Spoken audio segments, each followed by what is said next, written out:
अस्सलाम वालेकुम नाजरीन, उम्मीद है आपको हमारी वीडियोस पसंद आती होंगी। बरवक वीडियोस देखने के लिए सब्सक्रिप्शन के बटन को प्रेस करें और बेल आइकन को दबाना मत भूलें। आइए चलते हैं अपने बके हिस्से की तरफ। इतवार को मैं अपने असली मिशन पर रवाना होऊंगा और कैसी दिलचस्प बात है कि दुश्मन अपने खुफिया प्रोजेक्ट खुद मुझे दिखाएगा। शेरबाद बोला, होशियार रहना कहीं मेजर को शक न पड़ जाए। मैंने कहा, मेजर अर्जुन सिंह मेरा इस कदर मती और मुरीद हो चुका है कि शक व शोबे की कोई गुंजाइश ही नहीं है। इसके बावजूद मैं मोहतात रहूंगा, तुम बेफिक्र रहो। इतवार के दिन मैं सुबह 9 बजे ही नाश्ते के बाद जोगी के भेस में त्रिशूल हाथ में ली मेजर अर्जुन सिंह के क्वार्टर में पहुंच गया। वो पहले से मेरे लिए तैयार बैठा था। मुझे मालूम था कि इसकी पत्नी वर्षा के जिस्म पर हाथ फेरे आज तीसरा दिन है। चुनाचे मैंने ड्राइंग रूम में बैठते ही वर्षा रानी को अपने पास बुलाकर बिठा लिया और कहा, बाल के तू शायद भूल गई हो, मगर मुझे याद है तुम्हारे जिस्म पर अपना हाथ फेरे आज मुझे तीसरा दिन है। कल तुम्हारे जिस्म में से हमारे हाथ की खुशबू मध्यम पड़ने लगेगी और सांप हमला कर सकता है। आओ हम तुम्हारे जिस्म पर हाथ फेर कर तुम्हें और 3 दिनों के लिए सांप के जहर से महफूज कर दें। वर्षा रानी बड़े अदब से सर झुकाए मेरे सामने बैठ गई। मैंने यूं ही इसके जिस्म पर हाथ फेरा और कहा, जाओ अब अग्नि सांप तुमसे एक एक फरलांग तक दूर रहेगा। फिर मेजर से पूछा, अर्जुन सिंह क्या तुम तैयार हो? वो बोला, बिल्कुल तैयार हूँ महाराज। मैंने कहा, तो फिर चलो, वक्त बहुत कम है, बहुत सारा इलाका देखना है। हम बाहर खड़ी जीप में आकर बैठ गए। मेजर अर्जुन सिंह फौजी वर्दी में नहीं था, इसने आम गर्म पतलून और स्वेटर और जैकेट पहन रखी थी। मैंने जीप में बैठने के बाद कहा, अभी जीप स्टार्ट ना करना, मुझे देख लेने दो कि सांप की बू किस तरफ से आ रही है। मैंने सांस ऊपर को खींचा, फिर आहिस्ता आहिस्ता सांस बाहर निकालते हुए एक तरफ इशारा करके कहा, सांप की बू इन पहाड़ियों की तरफ से आ रही है, इन पहाड़ियों की तरफ चलो। मेजर ने जीप इस पहाड़ी की तरफ डाल दिया। आसमान स्रोत अबर आलूद था। श्रीनगर शहर धुंध में लिपटा हुआ था। हम बड़ी जल्दी शहर से बाहर आ गए। वो इलाका मेरी निगाह में था जिस तरह मेजर अर्जुन सिंह को लेकर मुझे जाना था। मैंने एक जगह जीप को ठहराया, नीचे उतरकर चारों तरफ मुंह करके यूं ही सूंघने की अदाकारी की और इन टीलों की तरफ हाथ बढ़ाया जिनके दरमियान वो छोटी सी संगलाख और वीरान वादी थी जहाँ फौजी सरगर्मियां देखने में आई थी और जिसके नीचे हमारी इत्तला के मुताबिक किसी खतरनाक प्रोजेक्ट पर काम जारी था। मैंने कहा, अर्जुन सिंह, सांप की बू इन टीलों के दरमियान से आ रही है। तुम्हारी पत्नी की जान का दुश्मन सांप इन टीलों के दरमियान किसी जगह छुपा हुआ है। मैंने महसूस किया कि डोगरा मेजर इस वादी की तरफ जाते हुए थोड़ा हिचकिचाया। कहने लगा, महाराज, हो सकता है कि सांप इन टीलों की दूसरी तरफ हो। मैं समझ गया कि वो मुझे टीलों के दरमियान वाली वादी में नहीं ले जाना चाहता, जो फौजी एतबार से हसास इलाका था। मैंने कहा, अर्जुन सिंह, अगर ये बात है तो फिर हम जाते हैं, तुम खुद जाकर सांप को तलाश कर लो। मैं वहीं से पैदल वापस चल पड़ा। मेजर अर्जुन सिंह दौड़कर मेरे आगे आ गया, हाथ बांधकर बोला, महाराज, मेरा मतलब ये नहीं था। भगवान के लिए आप ना जाएं, आप जिस तरफ कहते हैं हम इधर ही आपके लिए चलता हूँ, प्लीज आ जाएं। मैंने इसे रोक से कहा, खबरदार, आइंदा मेरे काम में दखल ना देना, नहीं तो अपनी पत्नी की जान से हाथ धो बैठोगे। अग्नि सांप तुम्हारी पत्नी के बाद तुझे भी जिंदा नहीं छोड़ेगा। क्षमा कर दे महाराज। मैं जीप में आकर बैठ गया और जीप टीलों के दरमियान हसास इलाके की तरफ चलने लगी। यहाँ कोई सड़क वगैरह नहीं थी। जीप छोटे छोटे पत्थरों पर उछलती हुई आहिस्ता आहिस्ता चल रही थी। हम टीलों के दरमियान वाली वादी में दाखिल हो गए। अचानक एक तरफ से 2 मुसल्लह फौजी दरख्तों में से निकलकर हमारे सामने आ गए। इन्होंने हाथ के इशारे से जीप को रुकने के लिए कहा। मुझे सिविलियन लिबास में था। इसने जीप रोक ली। दोनों फौजी लंबे लंबे कदम उठाते करीब आ गए। मेजर अर्जुन सिंह ने अपने शनाख्ती कार्ड निकालकर इसे दिखाया। फौजियों ने बारी बारी शनाख्ती कार्ड देखा, फिर मेजर की तरफ देखा। ये मिलिट्री इंटेलिजेंस के आदमी लगते थे। एक फौजी ने कहा, सर ठीक है, ओके। वो आगे से हट गए। जीप आगे को चल पड़ी। मैंने मेजर से पूछा, यहाँ फौजी किस लिए पहरा दे रहे हैं? यहाँ तो कोई लड़ाई नहीं हो रही। मेजर बोला, महाराज, इस इलाके में कभी कभी फौजी मशकें होती हैं, इसलिए सिविलियन को यहाँ आने की इजाजत नहीं है। मैं सिविलियन कपड़ों में था, इसलिए इन्होंने मुझे रोक लिया। फौजी वर्दी में होता तो कोई ना रोकता। मैं बड़ी गहरी नजरों से इर्द गिर्द के इलाके का जायजा ले रहा था। बज़ाहिर वहाँ कोई खास बात नजर नहीं आ रही थी। एक जगह देवदार के दरख्तों के नीचे मुझे 3 फौजी ट्रक खड़े नजर आए। इनके ऊपर तरपालों वाला जाल डालकर इन्हें कैमोफ्लेज किया गया था। इन ट्रकों से थोड़ी दूर टीले की नशीबी दीवार में मुझे 2 फौजी सरों पर क्रेट उठाए जाते नजर आए। दीवार के पास आकर इन्होंने क्रेट जमीन पर रख दी और फिर नजरों से ओझल हो गए। मैं समझ गया कि जेर जमीन मिलिट्री प्रोजेक्ट का रास्ता यहीं से नीचे जाता होगा। मैंने 2-3 लंबे लंबे सांस लिए और टीले की सी दीवार की तरफ इशारा करके कहा, अर्जुन सिंह, तू खुशकिस्मत है। अग्नि सांप को हम बड़े करीब आ चुके हैं। इसकी बू तेज होने लगी है। मेजर अर्जुन सिंह ने टीले की दीवार की जानिब देखा और फिर एक बार इसके चेहरे पर ऐसे तासुरात उभरे जैसे वो इस तरफ नहीं जाना चाहता, लेकिन ये इसकी बीवी की जिंदगी और मौत का सवाल था। जीप से उतरकर बोला, महाराज, आगे हम पैदल ही जाएंगे तो अच्छा है, वहाँ जीप गाड़ियों का रास्ता नहीं है। मैंने कहा, ठीक है, मगर जल्दी करो, ऐसा ना हो कि अग्नि सांप होशियार हो जाए और यहाँ से फरार हो जाए। अगर वो निकल गया तो फिर काबू में नहीं आएगा। मैं जीप से उतर पड़ा। हम झाड़ियों, खुश घास और पत्थरों के दरमियान पैदल चलने लगे। मेजर अर्जुन सिंह आगे आगे चल रहा था। टीले की दीवार के पास पहुंचकर वो रुक गया। कहने लगा, महाराज, आप देखें, सांप की बू किस तरफ से आ रही है। वो चाहता था कि किस तरह मैं टीले की दीवार के करीब ना जाऊं और मैं इसी तरफ जाना चाहता था। यही मेरा मिशन था। मैंने सांस रोककर कहा, सांप की बू सामने वाले टीले की तरफ से आ रही है, उधर चलो। डोगरा मेजर मजबूर हो गया। वो बेबसी के आलम में मुझे साथ लिए टीले की तरफ बढ़ा। ऐसा महसूस होता था कि इस तरफ सिक्योरिटी का इंतहाई सख्त इंतजाम है और कोई बड़े से बड़ा फौजी अफसर भी पेश की इजाजत के बगैर इस तरफ नहीं आ सकता। झाड़ियों के पास चिनार का दरख्त था। डोगरा मेजर वहां रुक गया। कहने लगा, महाराज, यहाँ हमारी एक प्लटून फौजी मशकों के लिए ठहरी हुई है। आप यहाँ थोड़ी देर के लिए रुके, मैं इनसे बात करता हूँ। और टीले की दीवार की तरफ चला गया, जहाँ मुझे इंडियन आर्मी के 2-3 जवान किसी काम में लगे हुए साफ नजर आ रहे थे। इनकी वर्दियां हरे रंग की थी और सर पर हेलमेट थे जिनमें दरख्तों की टहनियां लगी हुई थी। मैंने दूर से देखा कि मेजर अर्जुन सिंह इनके पास खड़ा बातें कर रहा है। 1-1.5 मिनट तक वो इनसे बातें करता रहा। वो सारे प्रोजेक्ट का इंचार्ज था। शायद वो मेरे साथ इलाके में दौरा करने को मिलिट्री पुलिस और इंटेलिजेंस से पोशीदा रखना चाहता था। वो वापस आकर कहने लगा, आ जाए महाराज, आपको मालूम ही है कि यहाँ कश्मीरी कमांडोज ने हमारी आर्मी को सख्त मुसीबत में मुब्तला कर रखा है। रोज धमाके होते हैं, हमारे फौजी रोज मारे जा रहे हैं, इसलिए हमें बड़ी एहतियात से काम लेना पड़ता है। मैं इसके साथ साथ चल रहा था। मैंने कहा, तुम कश्मीर के सारे मुसलमानों को एक जगह इकट्ठा करके बमों से क्यों नहीं उड़ा देते?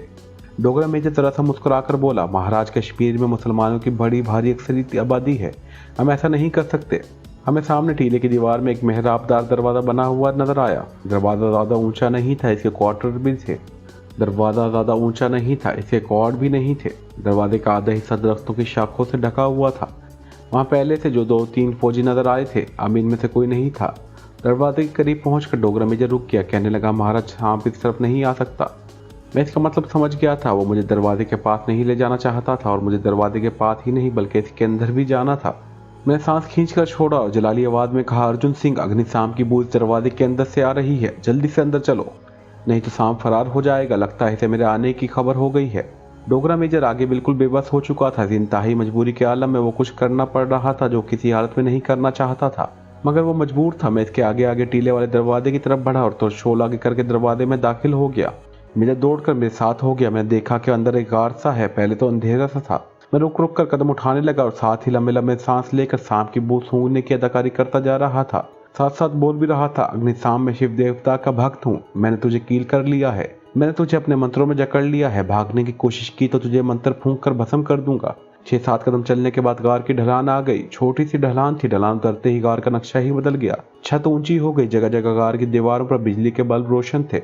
मैं गार में फूंक फूंक कर कदम उठाता, तरशोल को कभी दीवार से टकराता, कभी फर्श की तरफ झुकाता। इस तरह चल रहा था जिस तरह बारूदी सुरंगों को तलाश करने वाले फौजी डिटेक्टर रॉड लेकर चलते हैं। साथ साथ में शिव देवता की तारीफ के श्लोक भी बोलता जा रहा था। मेजर अर्जुन सिंह मेरे पीछे पीछे चल रहा था। कहने लगा, महाराज, यहाँ सांप कैसे हो सकता है? यहाँ तो पक्के फर्श हैं। मैंने पलटकर गजबनाक आंखों से डोगरा मेजर की तरफ देखा और कहा, अब अगर तूने ऐसी बात की तो मैं इसी जगह से वापस चला जाऊंगा। फिर अपनी पत्नी को बचा लेना। अगर बचा सकते हो तो मुझे क्या जरूरत पड़ी है कि मैं तुम्हारी खातिर अपनी जान मुसीबत में डालूं? अग्नि सांप मुझ पर भी हमला कर सकता है। डोगरा मेजर मेरे घुटनों को छूने लगा। कहने लगा, महाराज, क्षमा कर दें, अब ऐसी गलती नहीं होगी।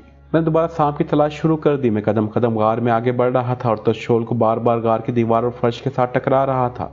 साथ ही मैं बड़ी गहरी नजर से गार की दीवार और छत का मुशाहिदा कर रहा था। गार आगे जाकर बाईं तरफ मुड़ गया। यहाँ मुझे आमने सामने बने हुए कोठरियों के दरवाजे नजर आए।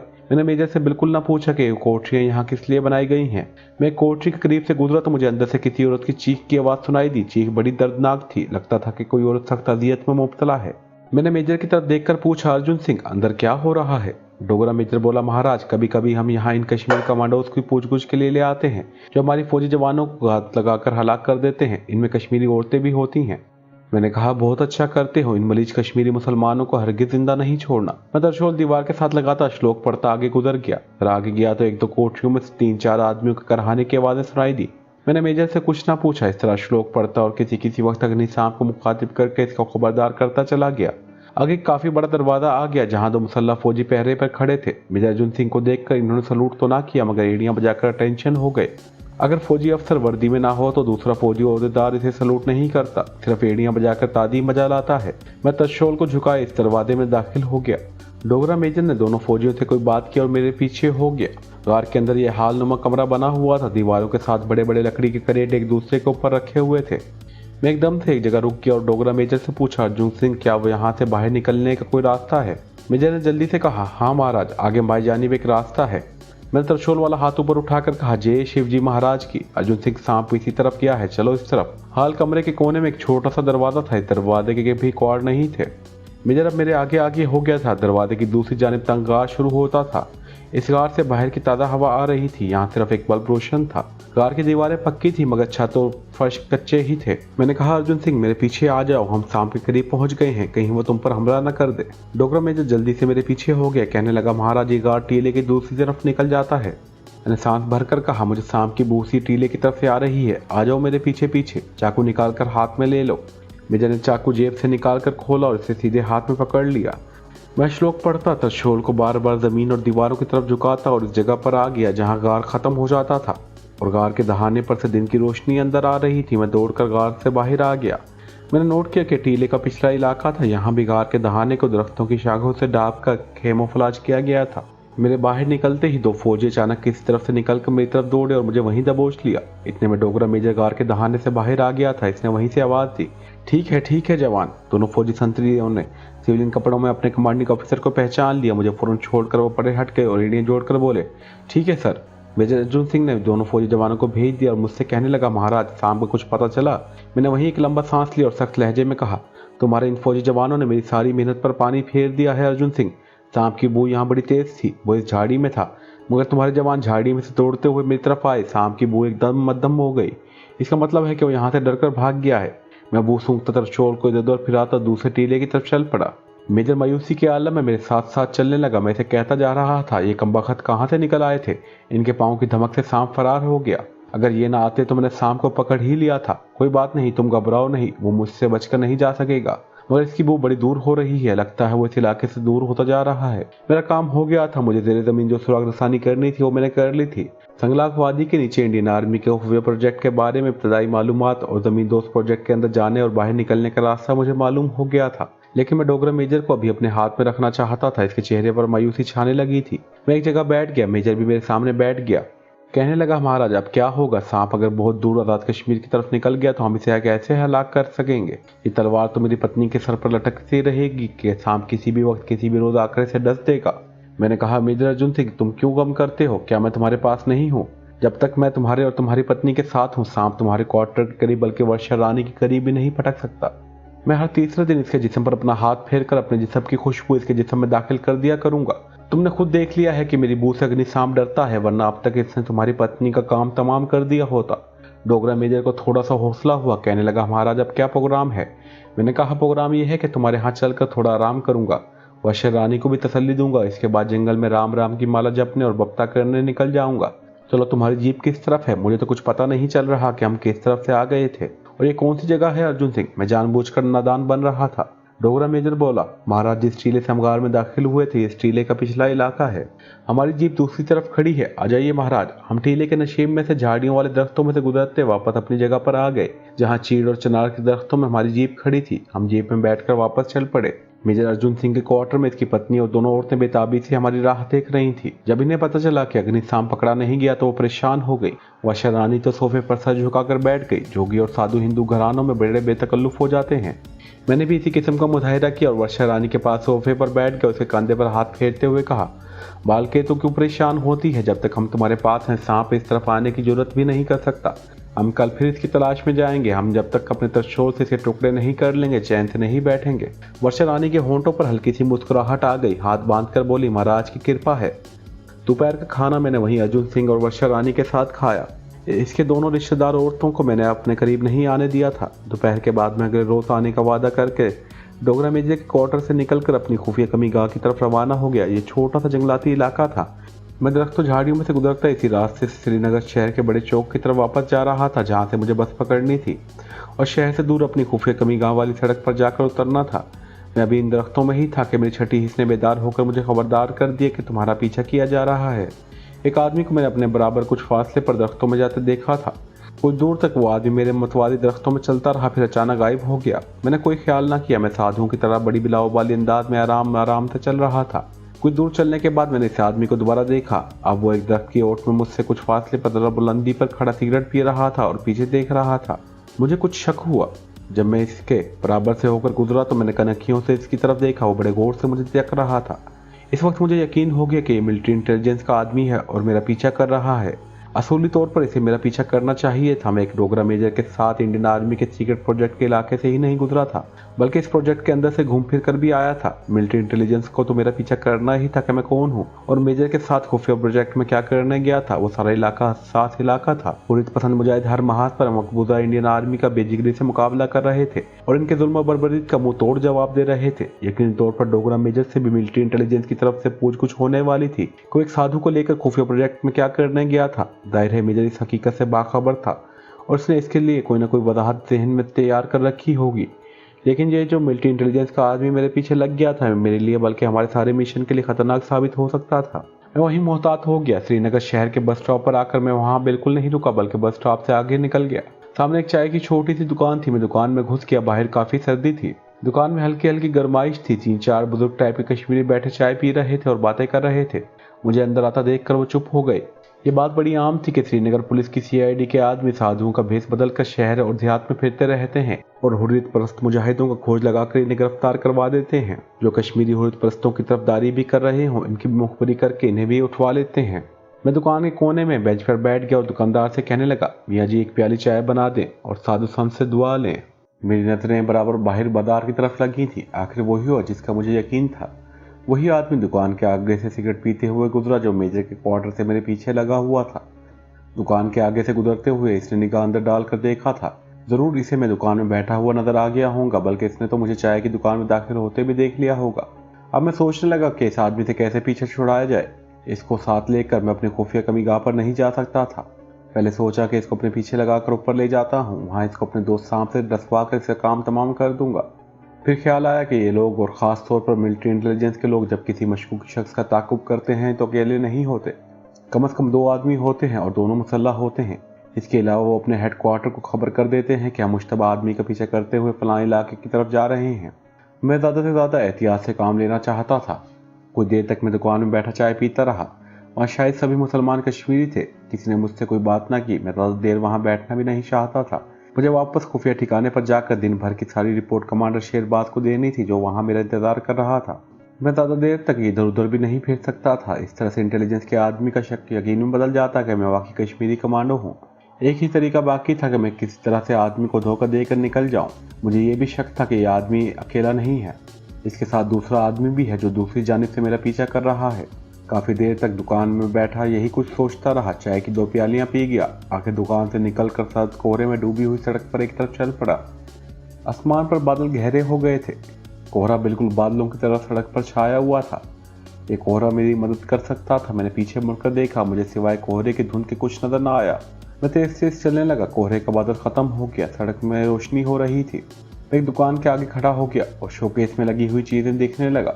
वहां से चलते वक्त बड़ी चालाकी से गर्दन मोड़कर देखा तो वही आदमी मुझसे थोड़ी दूर एक दुकान के बाहर मौजूद था। वो मेरी तरफ देख रहा था। आंखें चार होते ही इसने मुंह दूसरी तरफ कर, कमबख्त ये तो जान नहीं छोड़ेगा, मैंने सोचा।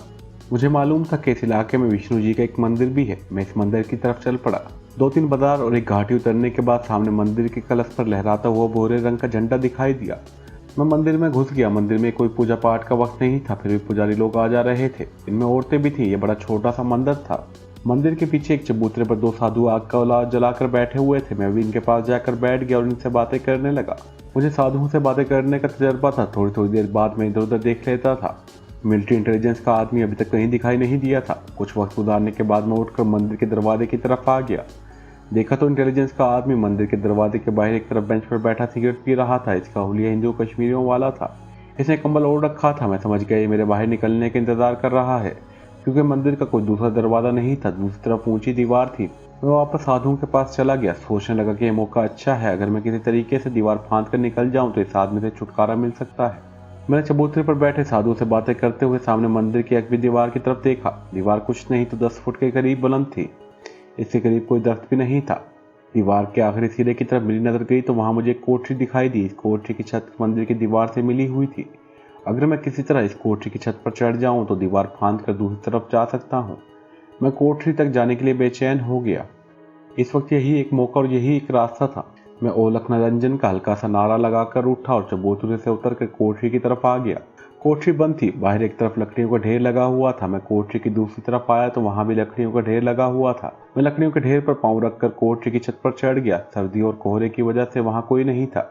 मैंने दीवार की दूसरी जानब झांक कर देखा, नीचे एक नाला बह रहा था, मगर दीवार के साथ पैदल चलने के वास्ते रास्ता बना हुआ था।